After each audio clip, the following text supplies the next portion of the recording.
नमस्कार, BTV news में स्वागत है आपका।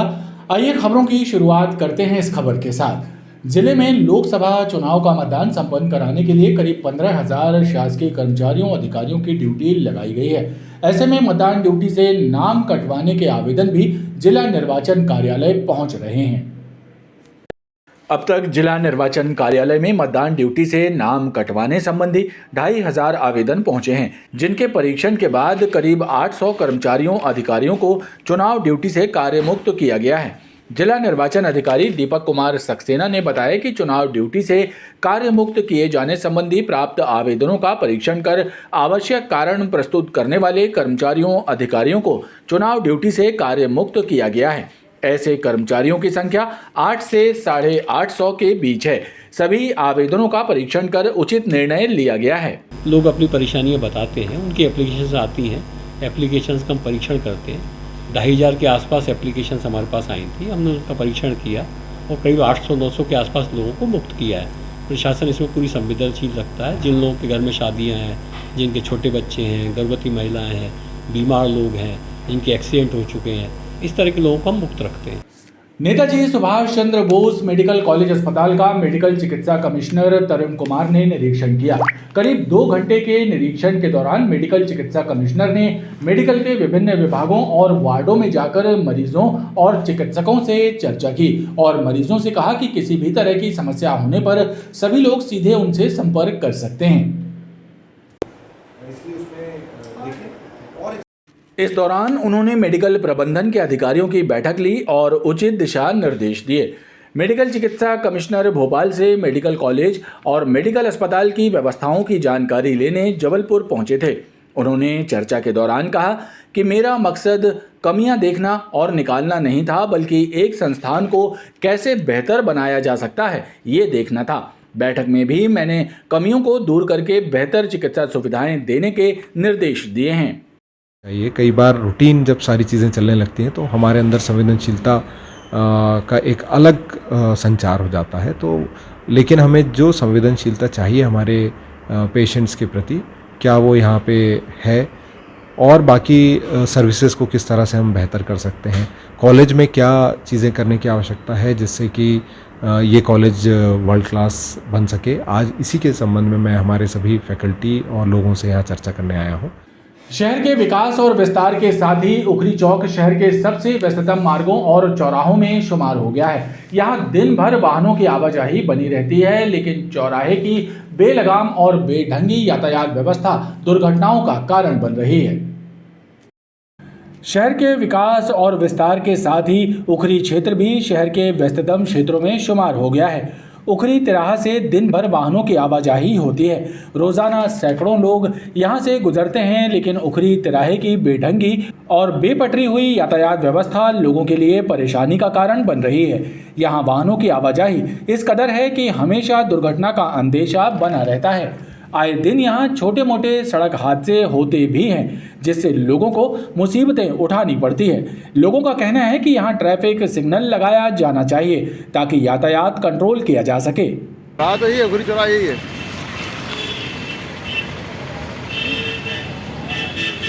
एक तो ट्रैफिक सिग्नल नहीं है, तो चारों तरफ से गाड़ियाँ, कुछ भी किसी को भी कोई एक उखरी चौराहा पे कोई भी रूल रेगुलेशन नहीं है। एक तो वैसे भी यहाँ थोड़ी कमी है, ट्रैफिक रूल का सेंस सबको नहीं है।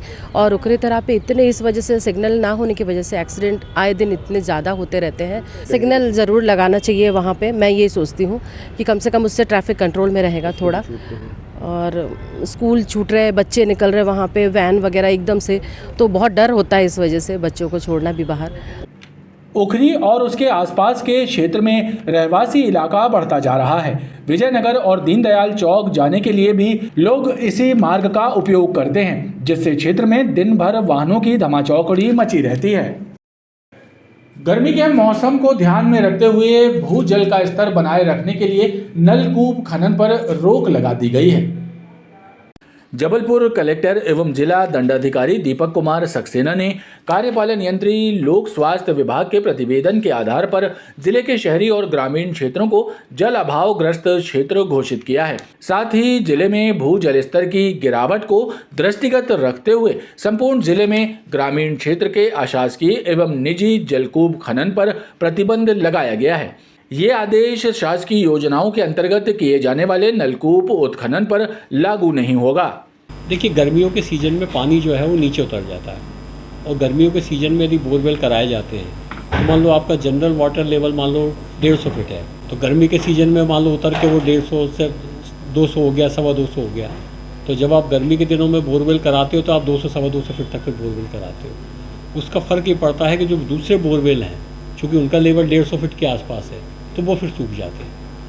इसलिए पानी जब एक एवरेज लेवल पर रहे तभी बोरवेल की परमिशन देना चाहिए, नहीं तो क्या होगा कि आपका हर साल जो है बोरवेल का वो बढ़ता जाएगा, गहराई बढ़ती जाएगी और पुराने जो बोरवेल हैं वो ख़राब होते जाएंगे। और ये जो निर्णय हमने लिया है, ये निर्णय सर्वहित में लिया है।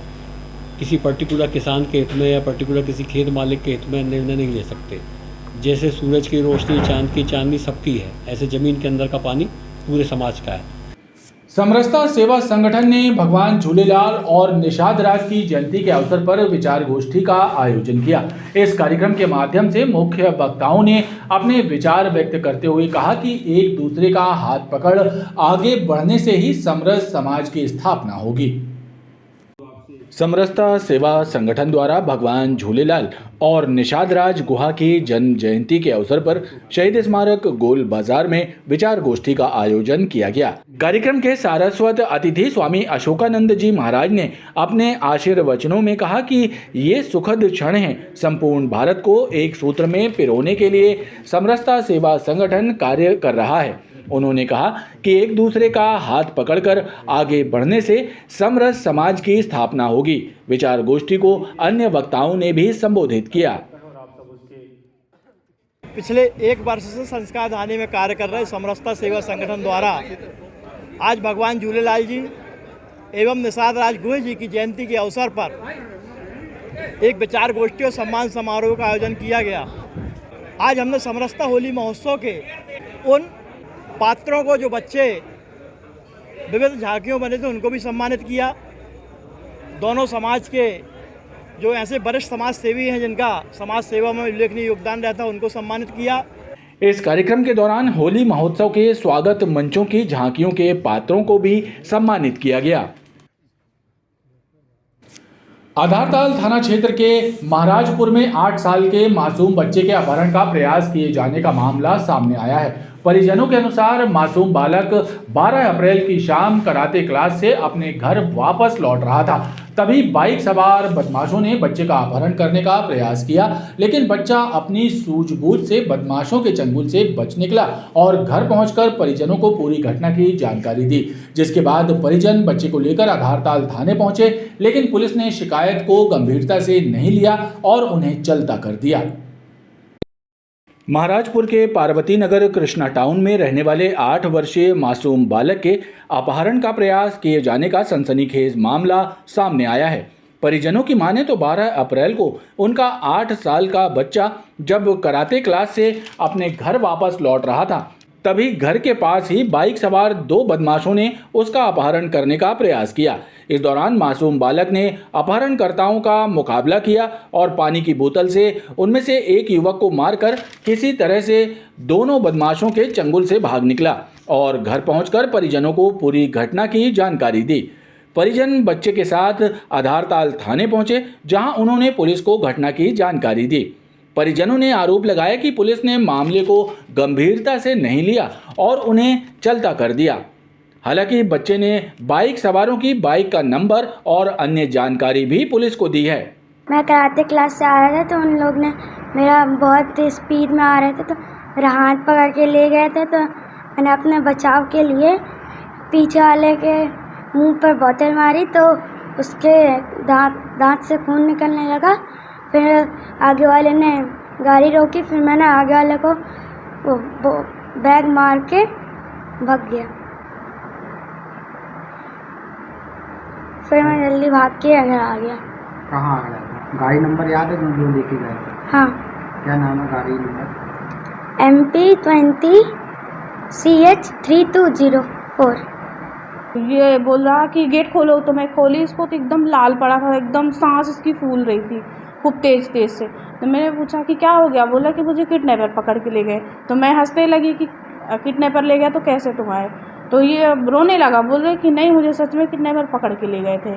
और फिर आया, फिर बताया कि मैं आया ताशी मेडिकल के पास से, मुझे 2 बाइक सवार थे, पीछे वाले ने उतरा और मेरा हाथ पकड़ के मुझे बीच में बैठा लिया और पीछे वाले ना मेरा मुंह बंद करके रखा था, हाथ से मुंह को पकड़ लिया था। तो ये फिर आप बताया पूरी जो इसके साथ हुआ होगा बताया। फिर वहाँ से बोला था कि मुझे सांस भी नहीं आ रही थी, उसने हाथ से मुंह दबाया था। फिर बोला मैंने बॉटल मारा उसके मुंह पे, तो पीछे वाले को लगी तो वो गाड़ी रोका आगे वाला, फिर आगे वाले को भी अपनी बैग मारा है। फिर अब जैसे भी छूट के आया हो, इसको भी मारे हैं, इसके भी दोनों पैर में लगे थे, कल चल नहीं पा रहा था। बोल रहा था कि मेरी जांघ में मारा है उसने पेट में मारा, पर मैंने बचाव किया तो मेरे पैर में लगी है। आप लोग थाने भी गए थे? हाँ, थाने भी गए थे। थाने वाले क्यों बोले? नहीं, उनने थाने वाले ने बोले कि बच्चे को लगी नहीं है, चोट भी नहीं आई है, ऐसा कुछ होता है तो फिर हम ज़्यादा एक्शन लेते हैं, बस ऐसे ही है। थाने में तो ऐसा कोई पक्का रिपोर्ट लिखे भी नहीं और कुछ दिए भी नहीं। कल शाम के समय बच्चे को करीबन जब कराटे क्लास से छूटा है तो 2 बाइक सवार लोगों ने उसको दबोचा और उसको ले गए कुछ जगहों पर। फिर हमने इसको कंफर्म किया कि इनकी मम्मा को कॉल करके क्या ये बात सच है, तो उन्होंने बताया कि हमें लगा कराटे क्लास शायद आज लेट हो रही है तो बच्चा लेट हो रहा है, मगर हमारी कराटे क्लास 4 से 5 थी, मगर 5:30 बजे बच्चों को छोड़ा गया और 5:30 के बाद लेकिन अपने घर पहुंचा है 6 बजे के आसपास, जबकि 5 मिनट का रास्ता है हमारे कराटे क्लास से। तो ये खबर जैसी हमको मिली तो हमने बच्चे से पहले पता किया कि क्या रीज़न, तो उसने बताया कि अपने बचाव में उसने जो उससे बन पड़ा उसने कोशिश करी अपने बचाव के लिए। तो अब ये भगवान की कह दीजिए कि उस पर दुआ थी कि वो बच्चा बच गया और कुछ उसका खुद का सूझबूझ था जिससे वो बच्चा आज हमारे समक्ष है। दूसरी तरफ इस मामले को लेकर एडिशनल एसपी सोनाली दुबे का कहना है कि मामला उनके संज्ञान में है और पूरी घटना की जांच के निर्देश उन्होंने दे दिए हैं। जल्द ही इस मामले में वैधानिक कार्रवाई की जाएगी। जिले में मादक पदार्थों की तस्करी और बिक्री करने वालों पर पुलिस की कार्रवाई लगातार जारी है। गढ़ा पुलिस ने MPEB ऑफिस के पास छुई खदान की पहाड़ी से एक युवक को गांजे के साथ गिरफ्तार किया है। उसके विरुद्ध NDPS एक्ट के प्रावधानों के तहत प्रकरण दर्ज कर विवेचना की जा रही है। गढ़ा थाना प्रभारी नीलेश दोहरे ने जानकारी देते हुए बताया कि मुखबिर से सूचना मिली थी कि MPEB ऑफिस के पास पहाड़ी पर एक युवक बैग में बड़ी मात्रा में चाइना चाकू लेकर घूम रहा है। इस सूचना पर दबिश दी गई और चिकनी कुआं निवासी आयुष उर्फ मयंक कश्यप को पकड़ा गया। उसके पिट्ठू बैग की तलाशी लेने पर बैग से 840 ग्राम गांजा बरामद हुआ, जिसे जब्त करते हुए NDPS एक्ट के प्रावधानों के तहत कार्रवाई कर प्रकरण दर्ज किया गया है। मामले की जांच जारी है। छुई खदान के पास में एक व्यक्ति अवैध हथियार लेके घूम रहा है की सूचना पर पुलिस टीम का गठन कर सब इंस्पेक्टर मदन वरावी के नेतृत्व में एक टीम को रवाना किया गया था, जिसमें उक्त व्यक्ति दस्तयाब हुआ, जिसकी तलाशी ली गई तो उसके पास से 840 ग्राम गांजा मिला। NDPS के प्रावधानों के अंतर्गत विधिवत रूप से कार्रवाई करते हुए उसको गिरफ्तार कर वैधानिक कार्रवाई की गई। आयुष उर्फ मयंक कश्यप यह चिकनी कुआं के पास में रहता है। और आइए अब एक नजर डालते हैं मौसम पर। मध्य प्रदेश में बीते एक सप्ताह से आंधी, बारिश और ओले गिरने का दौर जारी है। शनिवार को भी मौसम का मिजाज बिगड़ा रहा। जबलपुर में देर शाम के बाद तेज हवाओं के बीच गरज चमक के साथ बूंदाबांदी हुई। मौसम विभाग ने रविवार को भी मौसम ऐसा ही बने रहने की संभावना व्यक्त की है। मध्य प्रदेश में बीते एक सप्ताह से वेस्टर्न डिस्टर्बेंस, साइक्लोनिक सर्कुलेशन और ट्रफ लाइन गुजरने की वजह से ओले बारिश का मौसम बना हुआ है। शनिवार को भी मौसम के मिजाज बिगड़े नजर आए। जबलपुर में देर शाम को मौसम बदल गया। तेज हवाओं के साथ गरज चमक और बूंदाबांदी हुई, जिससे सामान्य जनजीवन प्रभावित हुआ। हालांकि मौसम बदलने से तापमान में भी गिरावट दर्ज की जा रही है, जिससे फिलहाल गर्मी से राहत है। ओले, बारिश और आंधी का मौसम बनने से मौसम विभाग ने लोगों के लिए एडवाइजरी जारी की है, जिसमें उन्हें आवश्यक सावधानी बरतने की सलाह दी गई है। वहीं आकाशीय बिजली गिरने की संभावना को देखते हुए मौसम विभाग ने लोगों को सुरक्षित स्थान पर रहने की सलाह दी है। खबरों का ये क्रम लगातार जारी है। आप देखते रहिए BTV न्यूज़।